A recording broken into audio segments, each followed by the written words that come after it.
Another step toward Octopath Warrior has been made.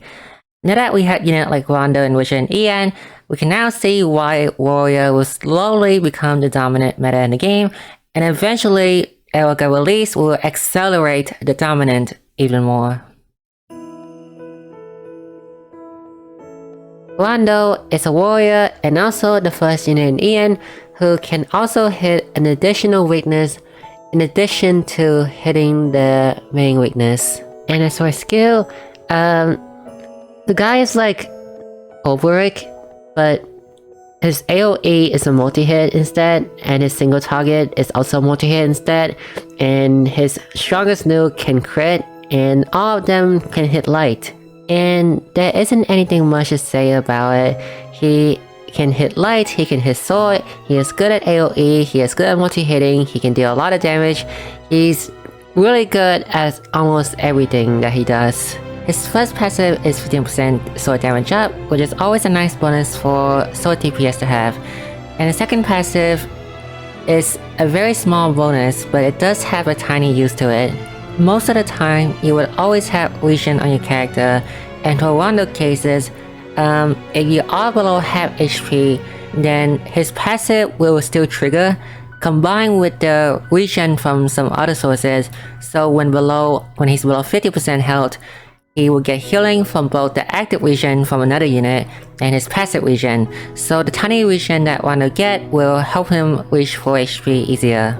As for his ultimate, you can actually decide to go either for ultimate 10 first or A1 first. It's kind of dependent on what you want. A reason why you want to go for level 10 first over A1 is that you can, because the ultimate grants him 3 BP every turn, you can constantly boost max, and every time you boost max, you consume BP, and you will immediately charge your second ult, so it always be ready right away. So with level 10, you can use the ultimate and then boost max 3 turns in a row, and then after 3 turns in a row, immediately use the ultimate again, and then boost max for another 3 turns in a row. And in a situation where you want A1 over level 10, is when you want Rondo to just deal more damage without relying on his ultimate, or the extra 50 speed is nice so he can act faster, I guess. The reason why I have him level 10 after A1 is because in JP, there is a Rondo EX. A Rondo EX constantly grant you BP every turn, and with Rondo, you don't have to spam his 5-hit constantly. His 4-hit is good enough for multi-hit, and you don't really need to boost when the enemy isn't broken. The only time when damage matters the most is when the enemy is broken. So with Rondo, it's very easy to just boost max twice in a row when the enemy is broken. Hence why I choose A1 over Ultimate 10. Either option is good, just pick the one that you want to have the most. Rondo does kind of have 2 weaknesses though. First is SP problem, but Warrior always have low SP pool, and Rondo has a higher SP pool than average.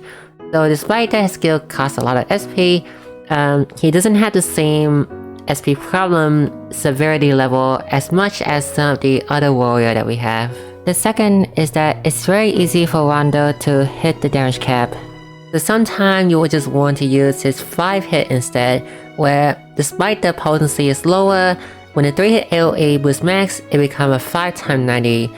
So it's about 50% less potency and it doesn't guarantee crit, but if you're constantly hitting damage cap with Rondo, then you would want to use the multi-hit move over his strongest move. Currently in the game, Rondo is the best sword DPS in the game right now, and also the best light DPS.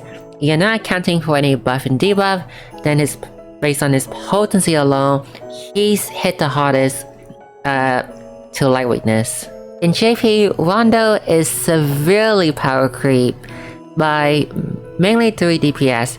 They are Audio O, Elga, and Zazantos. Audio O deal more damage than Rondo, but at least Rondo still has the hitting light damage niche, but that is until Elga come in and also took over that niche. But at least Rondo still has the AoE sword that hit light niche. That is until Zazanta just come in and finish him off, and The guy is just severely power creep. Here is a comparison between Rondo and Rat. As you can see, Rat Kid is very basic, and Rondo Kid has a lot more going on for him. His AoE is better, his multi-hit is one less hit, but it's single target and it's not random, and his strongest move is stronger than Rat's 5-hit move. Though that does not mean that Rondo is completely better than Rat. Rat still has a niche of a 5-hit that can always go first, so he is not completely outshined by Rondo. I do want to tell a fun story though. Eventually when Erica will be released for EN, she will not replace Rat, she will replace Rondo. Reason being is that Rondo does not have a priority 5-hit. Currently, the optimal team comp for Sword Team is Richard, Rondo, and Rat, but eventually Erica will take over Rondo's spot, not Rat's spot, mainly because of two things. First is that Rondo's strongest move is a single hit, which is hindered by damage cap, which is something that Rat doesn't have a problem with because his strongest move is split into 5 different hits. He do have a multi-hit skill though that also scales very well when boosting, but the potency when boosting the AoE to the max is 5 times 90, while Rat is 5 times 100, so Rat has 50 extra potency compared to Rondo when it's come to multi-hitting. And second, a 5-hit that always goes first is always good, hence why Rondo get power creep faster than Rat, despite he will release after him. It is not until Audio All-Stat release that Rat was benched for good. So, in conclusion, Rondo is strong, like very strong. Even in JP at his release time, he was like one of the strongest units in the game. The problem with him though is that Warrior just get power creep too fast. So if you're someone who does not care about power creeping, then pull for Rondo. However, if you're someone who cares about power creeping, then you can wait for Erica release then, because Erica is way stronger than Rondo is. Or you can just pull for both if you have the rubies for it.